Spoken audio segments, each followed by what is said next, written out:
Let's take a look at making suitable recommendations. Our FINRA suitability measures and suitability factors. So, when we're putting everything together for our client, we get all of the client details information. We get their investment objective, and then we make that recommendation to the client. According to FINRA, there are 3 specific suitability measures that we must know. Reasonable basis: is the security something that that person could reasonably invest in? Could you see some clients investing in it? With customer specific, we've met reasonable basis, and yes, this client specifically meets this type of fund. And quantitative: do they have the money to contribute the amount that we're asking them to, aka can they afford it? When we're looking about suitability in a product, there's several factors that we take a look at. The first one is age. That indicates the investor's risk tolerance level. The younger the investor is, the more aggressive of an option they can take. If they're middle age, we make a mix of growth and income, and if they're much older and needing income, we're going to look at something that provides more fixed income. We're also determining suitability. We ask about marital status and the number of dependents. The recommendations are going to change whether it's a one-person family or a several-person family. Do they have children that are going to college? Do they have things saved for that child? Do they need college savings? Do they have life insurance on each of the children? And then, based on each of the circumstances for this family, do they have a family member with a special need? Are they supporting an elderly parent? Do they want to pay for private school or public education?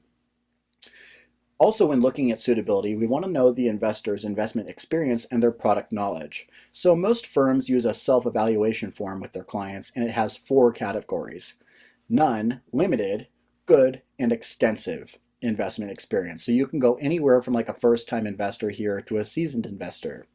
But here's my tip. Never, ever, ever assume that your investor understands anything, especially risk. Another thing that we take a look at is the investor's investment time horizon. The investment time horizon is not just how long are they investing, but also how long do they need that money to work for them. So with investment time horizon, how long do they plan on holding the money? When do they need it by? Investors who have a shorter term investment time horizon, we look more towards fixed income. It's safer, stable, maybe even a money market instrument. Time horizons of 1 year or less should never ever have any investor investing in an equity security. It should always be money market instruments. The longer term time horizons, the longer an investor is willing to hold their money, the more we need to invest in equities. This will allow us greater exposure with market ups and downs, more volatility. Stocks typically outperform bonds over a longer period of time, and stocks have a hedge against inflation. So one really quick thing before we wrap up is I want to go back to risk tolerance. Risk simply isn't losing money. Risk is the uncertainty of the outcome. So this is the most important piece, but it's the hardest one for us to figure out. If they have low risk, they're not willing to accept much risk in order to get their investment goals.